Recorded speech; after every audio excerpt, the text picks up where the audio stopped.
like Uganda supported Museveni. When Tito died, after 6 years in power, they said, let us have a rotation of presidents for 2 years. For 2 years. Buli muntu afugeko. The arrogant subs said the coalitions should wait for 36 years.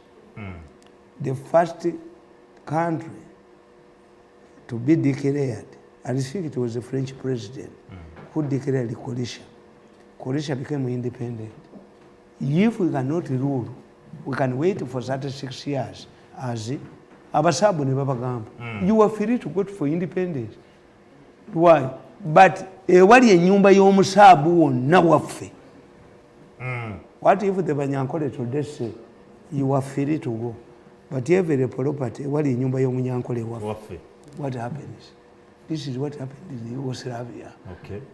The Serbs said because they were but before Tito died, Tito started the army to go to Yugoslavia. Yugoslavia is divided into 4. When I see Baganda have gone, Baganda written us paper. The Baganda have withdrawn from this government. Yeah. In Baganda, when you see Baganda voting illiterates, they are preparing for a riot. A riot.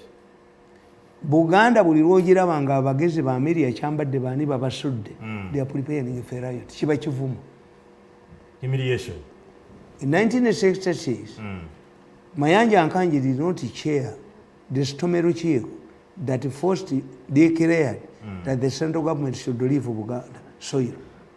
It was done by somebody unknown. Ekiteeso kyaleetebwa Lwasa Mayinja.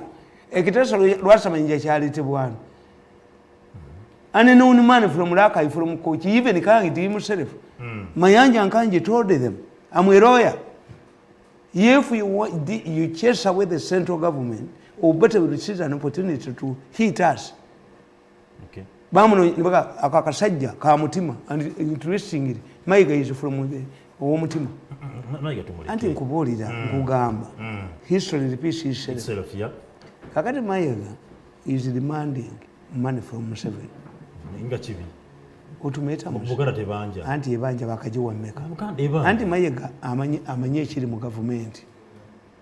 Kakati Busoga. The Chabazing of Busoga is supposed to be an aid of Museveni because Museveni gave him a job. Did you see Chabazing as the function? No. Swearing function? No. If Uganda goes and Busoga goes, are we not moving to Yugoslavia? That's why Mwemba Gamba. Timulinga Banu. Abalaba Jesus Yabagambanga. Me, I said these things why? Because I know. I say them in a good face. Okay. Nobody will arrest me. But I'm tickling your minds. I'm tickling your minds to understand the situation. Yeah. Which situation are we having? Nabaganda Museveni ainekeze. Museveni ekizibu kyayina. Si ky'abazungu. Famire ye. Abaganda Bible ekugamba nti omulabe wo anabanga mu nyumba ye. Nobody is causing trouble in this country. Nga talina Uganda na Museveni. Abatabanye eggwanga bana. Yes. Olinganga gandi President Museveni yalayiridde bwere. Anti nkubuulira negamba. Nkubuulira negamba. Fe Abaganda tulina engerezi. To describe the current situation. Having analyzed what happened in other countries, I move to my final submission. Okay. The Baganda have 2 proverbs. Omuganda akugamba, semusota kuli muntamu. A snake in a cooking pot. If you hit it, you also hit the cooking pot. You will not, because it was not easy at that time to manufacture many. Abawumbi okuwumba entamu wagirabako. Entamu enganda. Nga egirama kuba kire. Don't you? Do you know why the Chinese have invaded our swamps? Bajjayo nsonzi. Ensonzi zirya bbumba. Abakazi balya bbumba. Amagumba. Bazitwala wabuladduka. Lwera bamubya Abachina babya buli wamu wano. Kakati nkugamba. Muganda says that mukomumbi alira ku lujjo.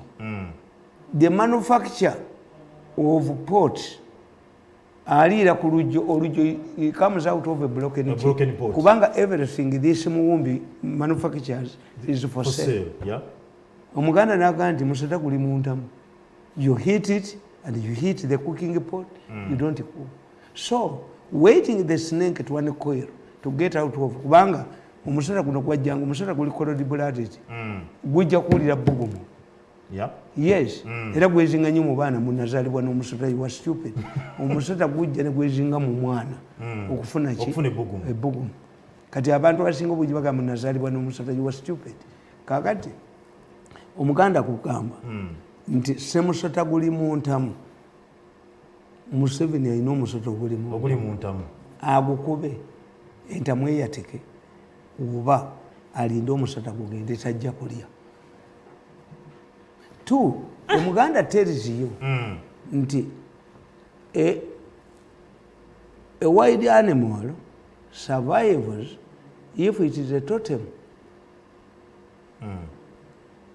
Omuganda agamba kisangaata ekitte embogo yasanga mukwenda mu Lwera. Mukwenda was one of the powerful Baganda Saza chiefs. So on his way to Masaka, he came face to face with the buffalo. The buffalo killed most of his people. Why? Mukwenda belonged to the buffalo clan. Yaita sobola jita. Kituufu. Netulugunya ne ba embogo netta abantu bonna be yali nabo. Mukwenda could not kill the buffalo. Yeah. Because Mukwenda belonged to the buffalo clan. Kakati Omuganda explains the situation we are in. A snake in the cooking pot. What is important, in fact, let me tell you, Kadaga and Olanya just victims. Before you go to Kadaga, Tamale. These are victims. Before you go to Kadaga. The person who wants to use Kadaga, who uses Olanya, Olanya would reject it. Before you go to Kadaga. Yes. Njalo nyambo ebintu biri. Kuze mpogera ke neso ngaja kuonya kuzaba. Eza nkutoma babiri bazo kutebana ko nobaba ziri bibiri. One, Museveni mukwogera ke.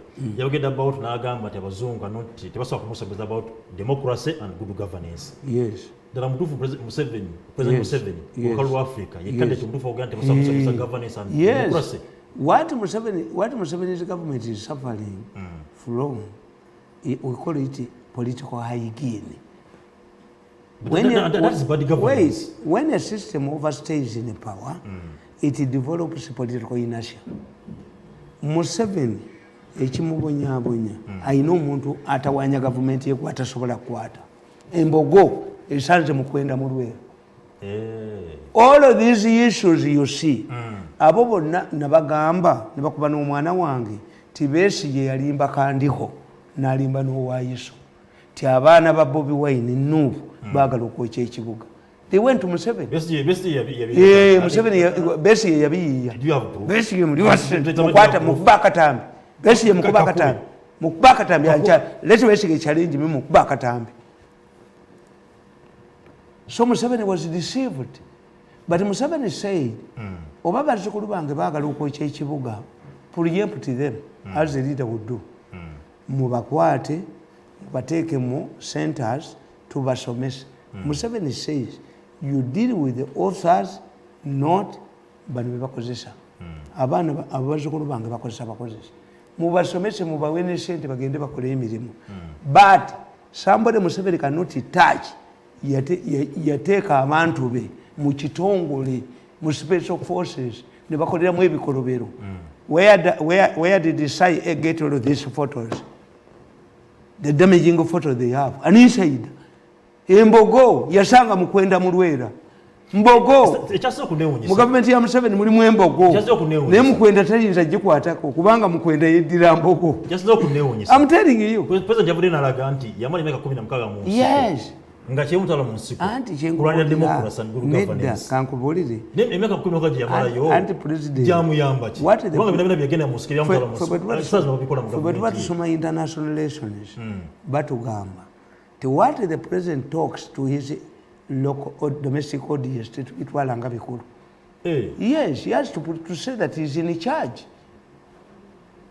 But do you see abakwatanga abantu mu kibuga? He arrested them. I told you. The government is negotiating with the NUP leaders to get era nalabye nga babukedde bakubye Nalweso taliimu mubateesa Nalweso taliimu. Nalweso is not part of the negotiating it. Aja mpinga ku bandi wagoni obwabukedde ne bulyoka buyogera ebyobusiru. So is the president defiant? No. We got violence. Museveni sacked the command of the special forces. Birungi. He's not like Obote, who was defiant. Museveni moved in. The mistake he made was to bring his son back into the local gun. Kakati olokuba oli ayagala obusekati Holocaust akuba muhoozi n'amuteekamu abantu. This is where the problem is. Ebyo byonna ebiri mu parliament. Is Museveni aware? In Embogo, Mukwende Jesanga Murwera, Yatasola Kwatako. All MPs who are swearing now have been allocated 20 million shillings to celebrate to organize their parties. Museveni has Embogo. Embogo erimunda muli Paulo Muwanga. Yes. Atenze basobola. Anti nze tebansobola kubanga enkuŋŋaana zaabwe nzikwata. Museveni called tumwebaze. Namugamba tumwebaze. I know you are reviving the fellowship. Be relevant. Nabadde simanyi kyekitegeeza. But somebody explained it to tumwebaze. Nti relevant, if you are irrelevant, when a leader tells you, nobody yakyogera n'amin, you are either in a grave, you are in a prison cell, or you are in exile. Tumwebaze panic it. But on Embogo yasanga Mukwenda Mulwera is still organizing meetings. Has allocated 20 million. Kadagaba mujeko. Kakati, that's where the problem is. Kani Museveni, Kani Mukwenda, Kiru Embogo. If you talk about Ngate Mukwenda, Yedira Mbogo. If you talk about good governance, Gomino Simuduga, what sanction is stopping the Uganda officials. Yes. Never somewhere one. Because for you, is that good governance? Media is only me. Media, mwenda bamuwa 3.5 billion. Media by 10 billion. Let's go back to Museveni as in good governance. Government how does Museveni get information? Through intelligence. Bajowamba. Kulog it. Through newspapers. Bazikula. Is me, Miso. Mr. Tamale, what if you want to buy your Museveni and it wouldn't gamba. How does the president get information? Through IDZ way Nkugambe anti nze sigendayo atenga mukwano anti nkugambe the president has provided me with the security. The president has provided me with a vehicle. I don't know whether he is aware ti emotoka teri mu mafuta. I pay for my fuel. Ekyokusatu Museveni azimente bantya nti okujjako pulogulaamu zange z'abalema. That's enough. Ampadde ebintu ebyo bisatu. Survival. Yabagamba nti if you kill that man, I will dig deep and uproot you. Era bwe baba boogera mu meeting yawedde baagamba we should not shed blood. Why? But yanza okuzita baba oyo omulenzi bane bamuwasa omutwe. So it is up to Museveni to solve this puzzle of Mukwenda and the snake in the cooking pot. But he's saying good governance. Museveni tomujigiriza good governance. Yajja wano Museveni lacks people to explain. You have a vibrant parliament. Njagala ombuulize ku mulembe gw'Obote 1980 to 95 who was the chairman of PAC? Under Commonwealth rules, the parliamentary rules, the chairman of PAC comes from the opposition. UPC tesobola kikola. Yes. 2, if Museveni, if gerrymandering eyannankabirwa, my problem is nina omu ku bakyala bange yazaala abaana abo yakugamba quality is better than quantity. Ye yazaala abo nje n'akita. ye yakita nagamba akomya ayagala quality so bonna bali bulungi yakugamba kakati even if you have ababaka ba parliament nze to have peace twine kyetuyita peace dividend njagala yambe munansi what is meant by good governance anti kyenkubulya kiri bwekyo jalo muna Uganda kitegere what is good governance anti kyenkubulya twina benchmarks free media free and regular elections and gundi kakati oyagala kyekirala is our media free kyembabuuza is our media free anti how no it's not you are suffering from professional occupational hazards. Tell me tuve wano tell me a journalist who is languishing in a prison for doing journalistic work tugende mu jail. Tell me one nobanga tali ono muvuko ono ene mbobu bwa itaina kyekolo oyo akakavubuka akali amba mawuli nobanga tali kokola wa kokosejja kokola kakola mu lupapula kyesibayi bakaitania why are so many restrictions I defend journalism more than that but that idiot he gets only European money. Tell me a journalist who is languishing in prison as you celebrate the Freedom Day. You are talking about occupation. Tell me, I will tell the president. Amakage nafumbamu ninayo balamu bange. I can get audience with the president. You tell me where we can buy tear gas that covers where it confronts a journalist. Tell me where we can buy bullets that those are occupation hazard.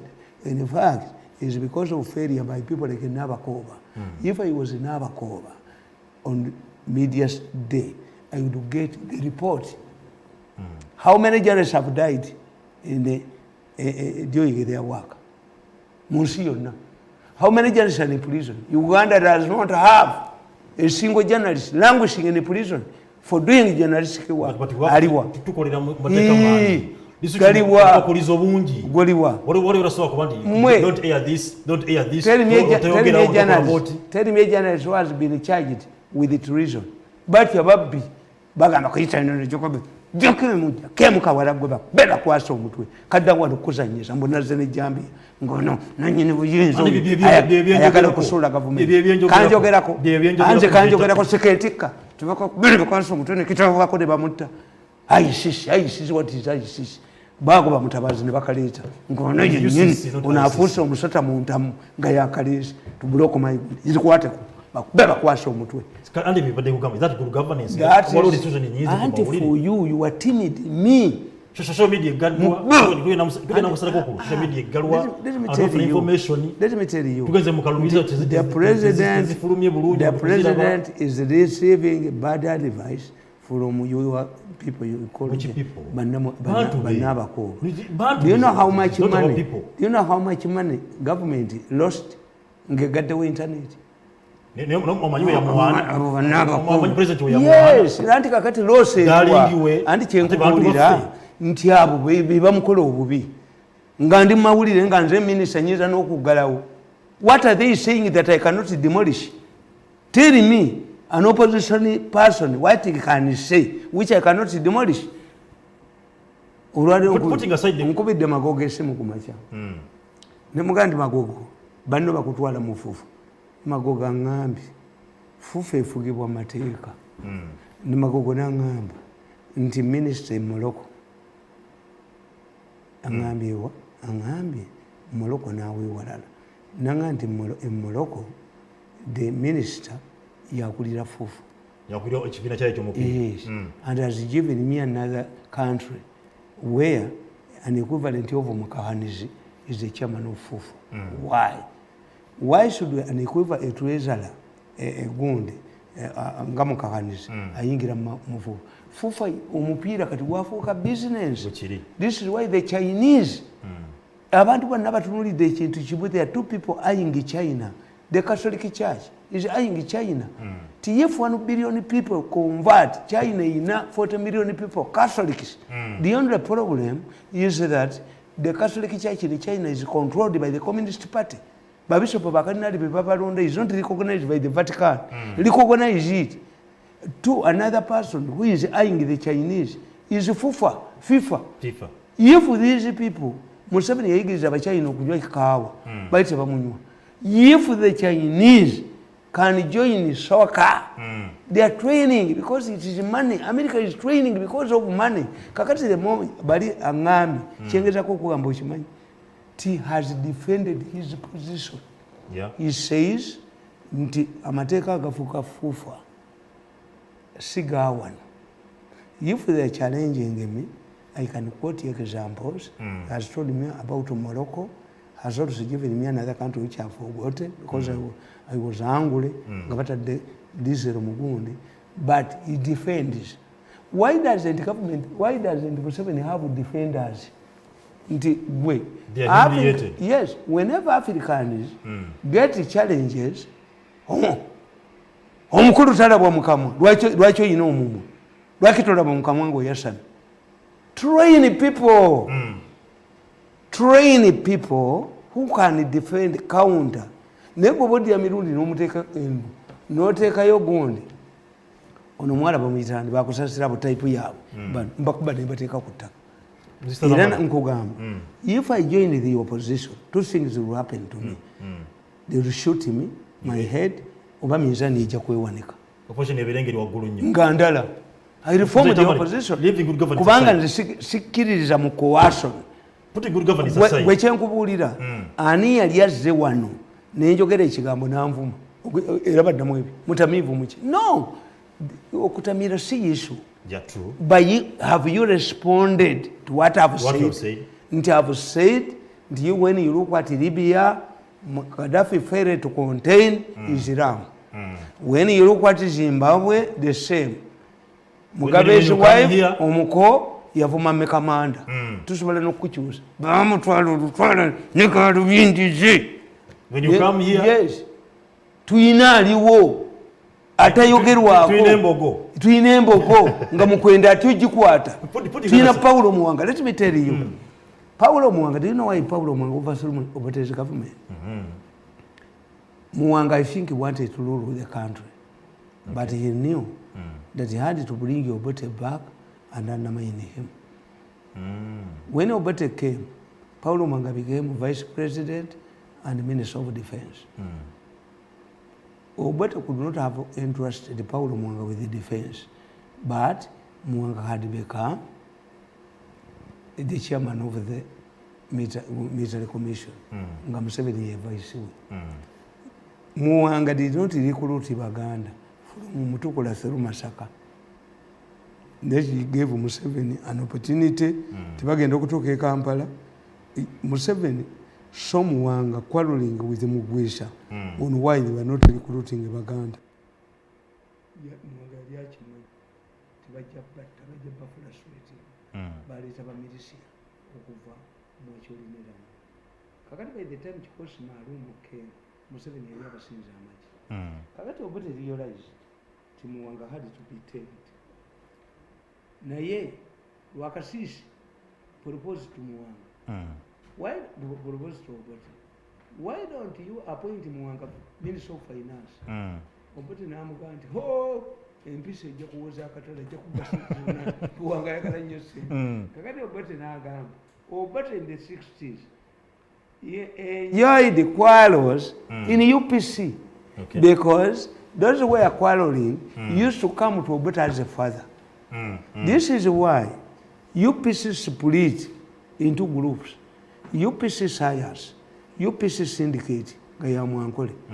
UPC Science yali yawo. Anti Mwankole, Gabayina Biri. UPC Science yabasoma, ne UPC Syndicate. Gabayina UPC Nkomba, ne UPC Mfungulo. Ngabo ba Mwankole. Abanyankole, bayina UPCs, UPC Syndicate, UPC Science. UPC Nkomba and UPC Mfungulo. Jinja yikanga kamuli. UPC Buganda. Obote consoled himself. Ours is a part of ideas. But Chika. Kakati Obote nayagala tutemu Muwanga. Gundi kulisi Lwakasisi tabawandikidde kitaba akoze bubi. Lwakasisi became Minister of Tourism. Nagoba Muwanga Munaira Mansion. Nti bajagala kugirehabilitating.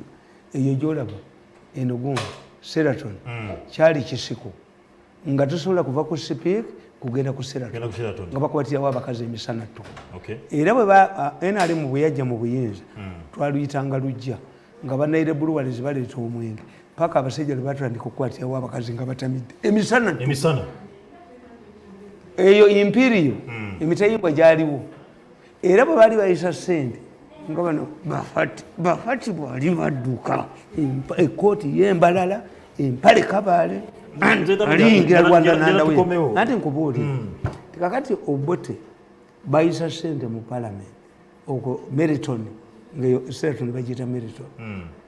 I know why the DPM MPs don't want this money to be passed because it contains the name Meriton. Ne Meriton yali mu nseko ng'Obote ye president.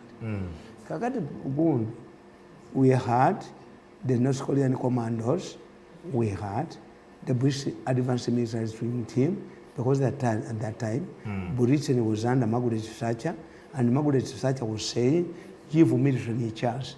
Uganda needs an experienced hand, and that hand belongs to military. But tuyina Tanzania be batwininganga amaje okuba Museveni. Kakati Obote kye yakola nakwata Smith apo n'akyaka namuwa chief of staff tutemu Muwanga nakwata Ogole Kano Ogole definitely Kano Ogole abangereza ne bamutrainingira North Korean commandos twagendanga mu Luweero nga ba commandos abagundi abo bali Kasenge n'abagundi special forces era nga tubasala bwetu ng'ogenda mu barebos kati omusajja bamuyitaani chairman wa UPC. When he saw the North Korean commandos at the front line guiding Katusi Sobichi, he said, Kasiriv.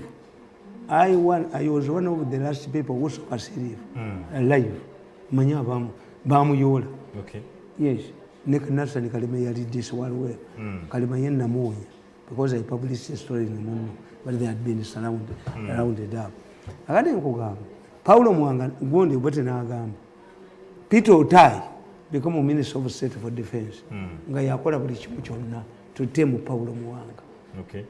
Kakati ne batendeka special forces. Batendeka special budget ngani.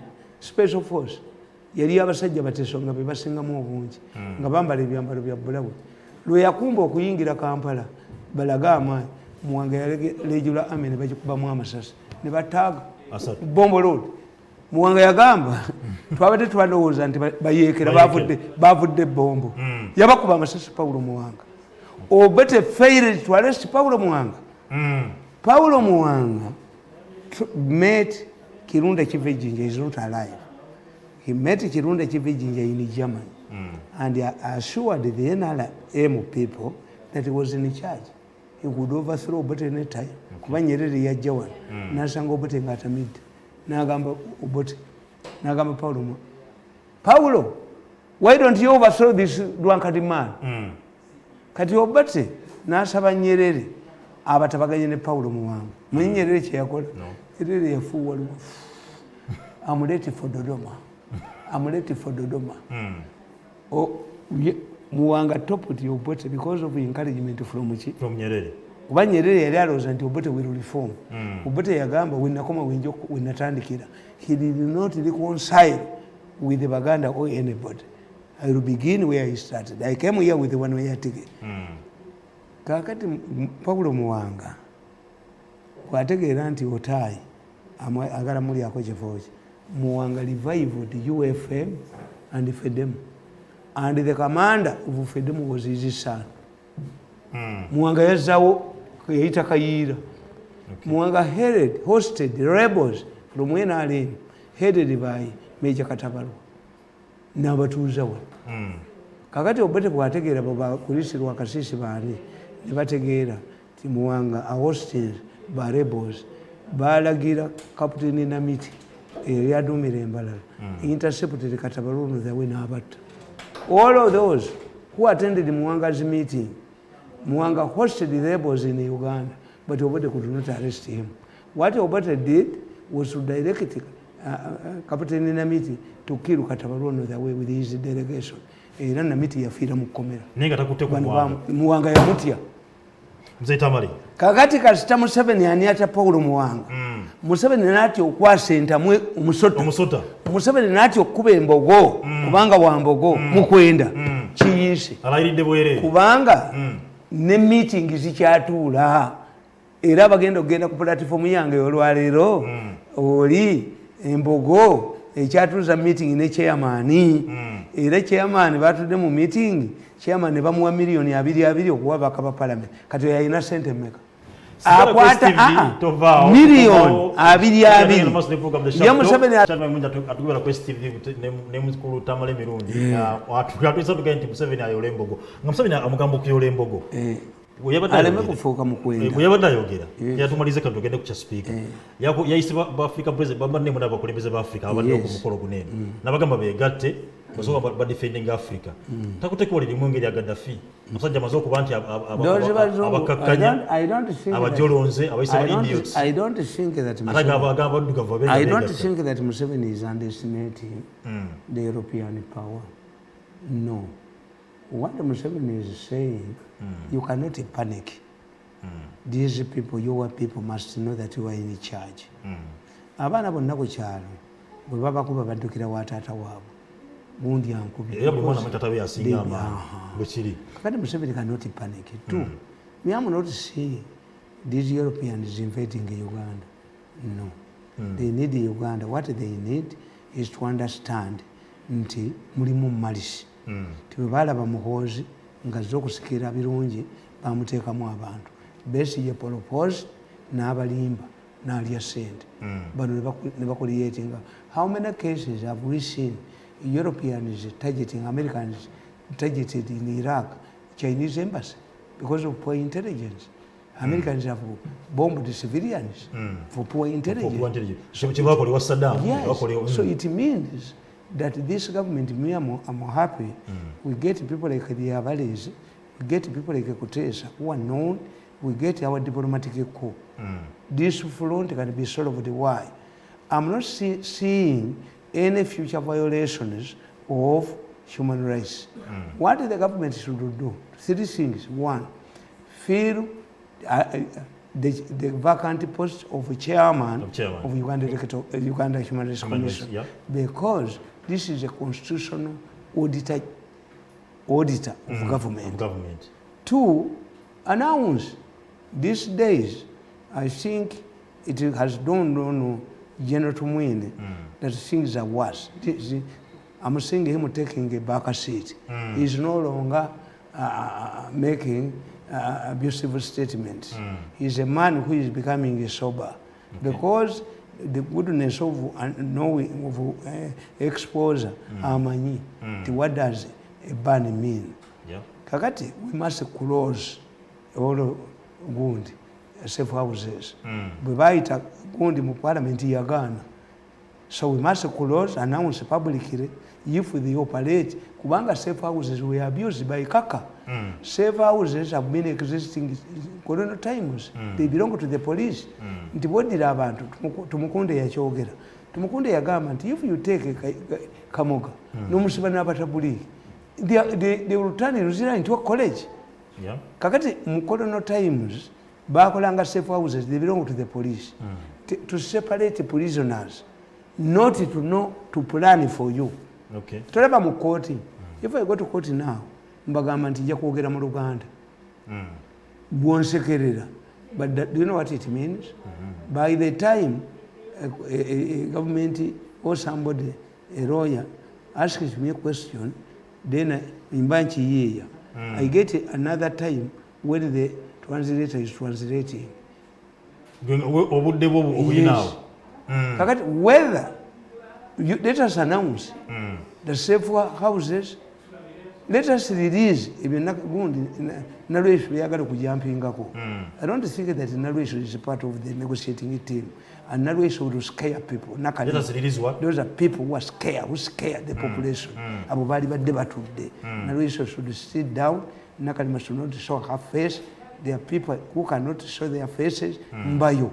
No dino mukazi ngambayo. No muganti mbayo. Omuleta very much of a ceremony. Minister for presidency. Anti kubuli omukwekako. atenga wachombuka yimiza toyinza toyinza kumperekera kugenda kukima mukazi wange avuma sezaala wange. They must hide their symbols. Nakalema akutta abantu ab'obwere nakalema uniform agigumuzeeko ezingala bitezeetaagibwa kati. These are tainted fellows. This Museveni retain Bahati alitaininge gundi alitaininge kitutu eyabba amasanyalaze alitaininge because alitaininge nakiwala kiyingi youth. By the time Bigirimana left the ministry, yaina a successful youth program. Gabawola sent. If I can tell the Museveni aboze Bigirimana, that immediately Bigirimana left. Tumweba zati ya juholoving. Bokulia sent. You let Museveni include any of those ministers who are charged via Zoom by extracting human organs. Gabata bantu babo. Afune gavumenti eyabategeera eyabalikiriza nekino kimusabe abaana ba NUP nejjo bamedwa bail abira andi nkubuulira nabo babateera andi nkubuulira that the president ebyo byonna bigenda kubeerawo ababaleeta ne babagana ono ali munda embogo yali munda gavumenti ya Museveni mulimu Pawulo Muwanga bwana batamukutte nga tamuyise mu family meeting namuga nti gundi akyatuuza enkuŋŋaana. Yamutumira tumwebaza akyagaanye omuvuka agaanye anti kyenkubuulira embogo yasanga mukwenda mulwera. If Museveni does not deal with this young man, he is determined. Me I think he is mentally sick. Ngativa ku nsonga eyo Mr. Tamale Kagame utajjawa nene ku mukolo gwa let me tell you Kagame Longole believed that by closing the border, the Banyarwanda who vote Museveni because they are citizens here are Jakubo. It did not materialize. I wouldn't expect Kagame to come here because during the talks it was revealed Kagame Hinabara is in government. Kumana Bagamba, the follow back country for the Rwandese is Uganda. Yes. It took the Tutsis 50 years to go back. It will take the Hutus 100 or 30 years to go back.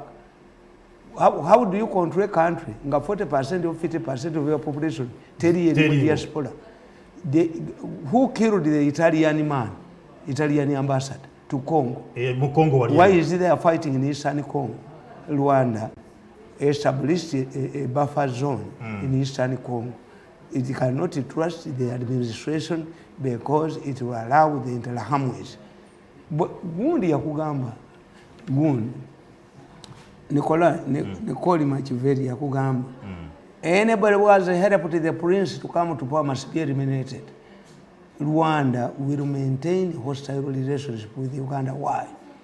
They want to assert themselves that they are independent. Yes. How will your friend mukwano gwa agenda kuita kwitenge cha Africa ngane document ya solving issue ngeno okubanti azizo oli kumbi mutabani anti bwe batula no bwe batula nze kyebaga nti mu Africa tetumanyi sovereignty. Yes, nakulira wa Muganda wange, does he give me a gun? Orders? No, he doesn't. John Badeyo, Samurabi. Did I ring him? And when he wants to influence me, omulabaze ajiwa kana he recognizes that nange na wasajja kula. Yes. Watch Israel gets money, more money from America, but America does not good direct.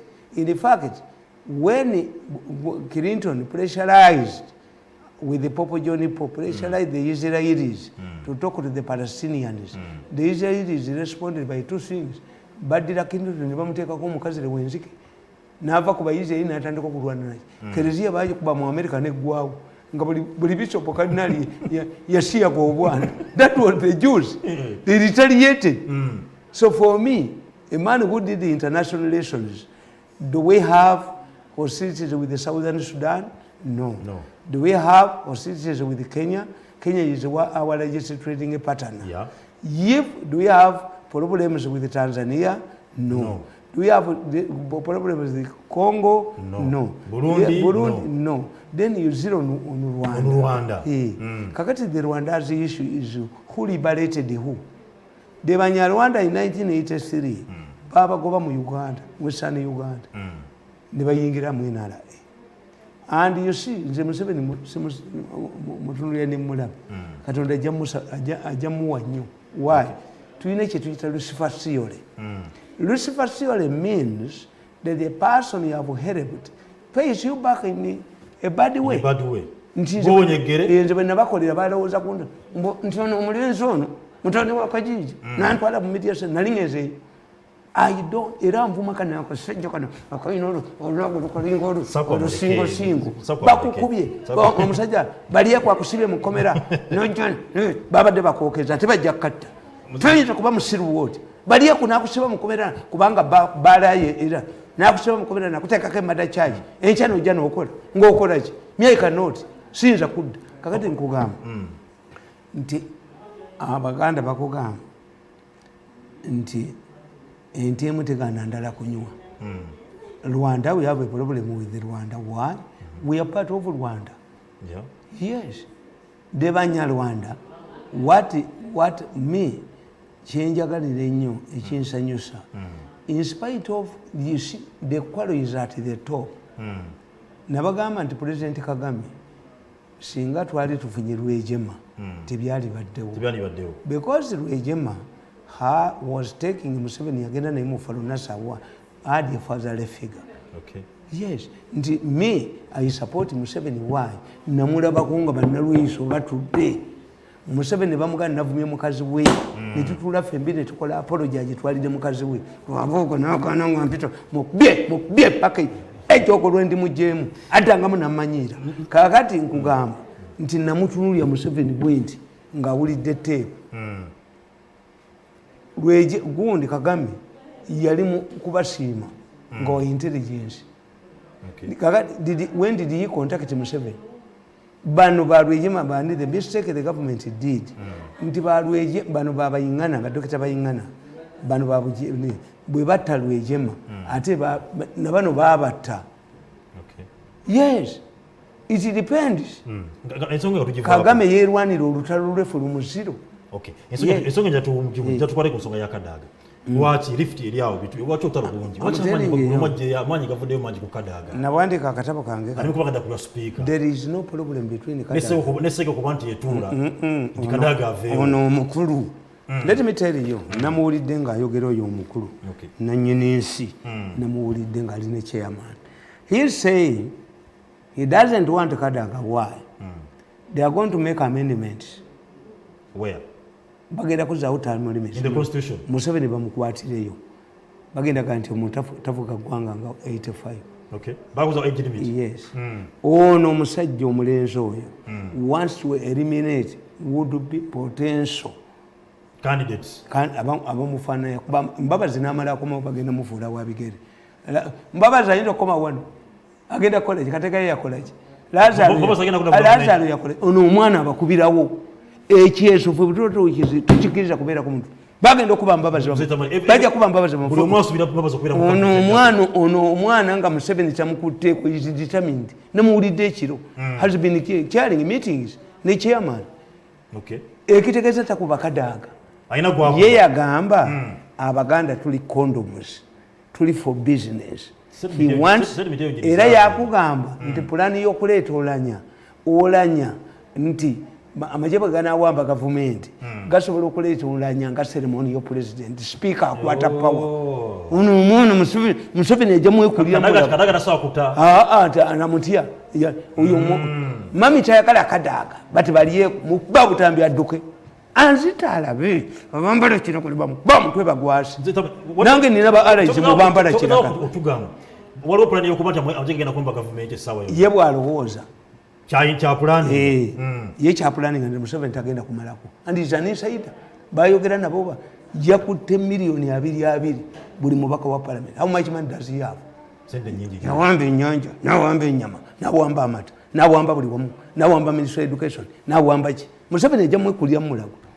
Museveni bw'atamukwata ku nga Gaddafi bwe yali mukwata ku Islam anti nze mukwata amuteringi you mukwata nga ayogera era eggulo yagambye mbu fitises kakati nkugamba nti bano baludde nga bakikola Museveni we bamuzanyira bakufateninga bakugeza kube tukikola mu takisi ti mu takisi tudya ekimotoka ky'amanda tukiyitamu kakati kati agasigwe kusoose okumufateninga nkugamba wano ti ne fasiledi bamufateningako ne muhoozi bamufateninga naye ngono omulenzi ono isiramu embogo mukwendo gyasanze mu Lwera ate anankola ki mukuba obutambi bwennyina nga ddoboozi lyegenda ku gogo. Even yesterday was sharing a meeting. Museveni yatiisatiisiza yayise tumwebaze n'adduka ye tumwebaze yadduka ntweya pusi yadduse bamukubira amasimu takwata tweya pusi yadduse ye Uncle Sam yagamba ono omwana sijje professor yagamba nti omwana mulalu yamugoba ne mu office ye. That's why I'm working with this group that wants to consolidate Museveni in the power. Nze ndi mugezi bana bana sobola kula nabo okola nabo n'abazeeyi naye ankola n'abazeeyi kubanga bo bategeera ekituliko nti ennyumba emaze okulaakinga kugizimbeko endala. Are you stupid? Ye buli kaseera omutwe gwe gwonna omutwe gwe toyina gy'oyita kitaawe yalwanawe kitaawe yaani abamwagala mu nsi balya nazaala we mukazi we ne maama we n'abaana be ng'ayitawa ng'ayitawe ng'ayiseewa tukunga abantu nadduka n'omutwe gwe ne galubindize anzita alabe ekitiko katukyogerereko kakati nkugamba nti enkola ey'okufa Kadaga bamufateninga nti mulabe wa Museveni. Let me tell you, if you have 75% of the MPs, why do you fear the speaker? What's the role of a speaker?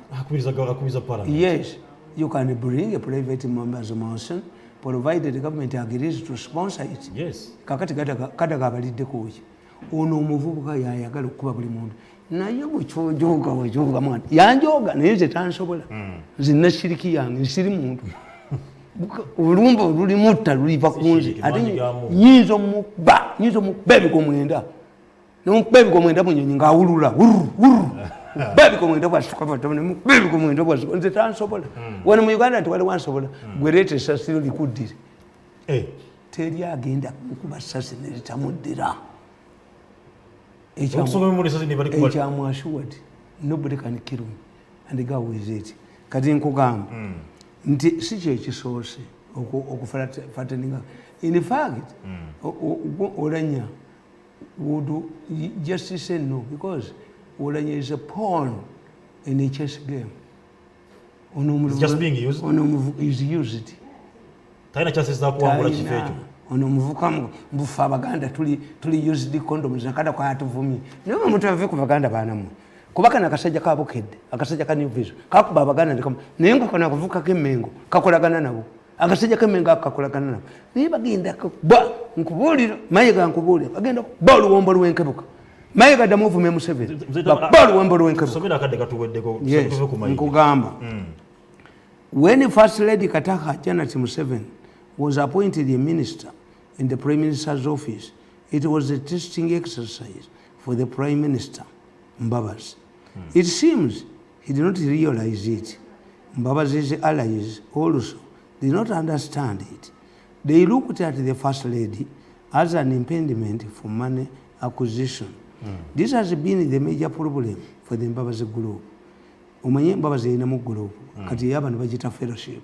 Fellowship nejukuba eyako. Babadde bageze Museveni n'abayita tumwebaze n'adduka naye ono omulenzi akyagenda mu maaso ne chairman if the president oyo bagambye let us suspend tumwebaze let us suspend the activities for 6 months kitegeeza suspending kitegeeza have you abandoned the project naffe tubalinde tulyoke tuyiwa abantu mpazi capital muli gitwala gitalama mwenye abataka byalimaana capital bayi wano temujja kubeera mbabuulire omulenzi oyo tajja kufuga wona tajja kufuga wona ffe tulina w'amaanyi mpozi nga capital gitutte kitalama group they wanted to amass wealth thinking that they were too clever to be marked or because the Prime Minister was controlling the IG's office and directed SID as well as controlling the media. media omwana ono agirina Museveni talina media kakati ye Mbabazi akomawo naye omuvubuka ono gundi Kazinda gwe yakozesanga okukuba first lady yamukoledde ki maama wa Kazinda yazibye amaaso amulire wamusaba nti yes amugyeyo naye ono ali emengo ono ye Buganda yagiryamu olukwe ali abolition musaba kuba ki Mayiga demwavume Museveni olebe bwe tumutwale bamukwalu wombo lwenkebuka kubuka ojemanyi abanja bya kitaawe batwalako ekintu kya kitaawe teyali wano munkaga mukaga yali wano Mayiga yagenda mu nsiko ebyakumala kulwana okubanja aleme kutumanyira yagenda najjayo gundi Rolls enkadde kyali kitegeeza ki omukazi bwakoma naga nti wayi kyenkimye ekyasigadde mu nnyumba yo kiki entebe zotwala nti nedde kikyotwala nti kyapagoonya twala nti kitegeeza obufumbo bufudde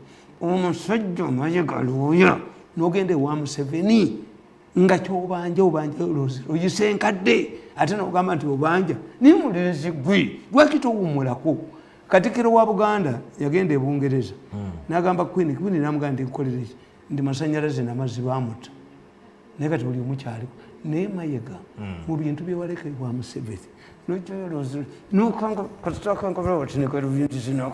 ngomanya ye kugamba nti Mbabazi yalowooza Museveni yatega Mbabazi because yamuwa first lady n'agenda as a junior minister Mbabazi yategeera nti ali ku test how will you treat the first lady my wife if you become a president teyamanya nti ali ku testing kakati kana akafere kana akesironko kagundi ako nekagamba nkugamba nti the prime minister was controlling the IG's office and the directory the gundi aklo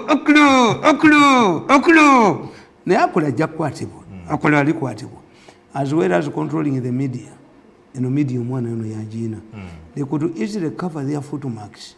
Former Prime Minister Professor Apollon Sewambi confided to me that the First Lady was one of the most disciplined ministers in the Prime Minister's office during this time. Secondly, they looked at Brigadier Muhoozi and the First Lady as their biggest rivals in their quest for presidency. This explains why Robert Kabushenga's armchair opinion polls at this time and the presidential candidates always featured the First Lady. Oyo yali wa Mbabazi oyo akasajja wajja nakaveera ojja kuddayo nakaveera Kabushenga yagenda ewa Paike mu stoke senjulifu Kabushenga nakuba Abaganda n'abamalawo nakuba wa St. Lawrence nakuba Bujingo nakuba naye muganda wange okudda Sironko oligifumula aliyita Arua Kabushenga okuyingira Sironko okimanyi nti yewaka oli musajja mugisu mbu mutabani wa Paul kusimanyibwa Kanoni Kabushenga tumanyi nti pulezidenti yakyala e Bugisu n'alemera ku microphone bamulabe Kabushenga yewaka oli naye akubye Abaganda n'akuba Byandaala n'akuba nze n'akuba Mukasa Mulwuli n'akuba bannasa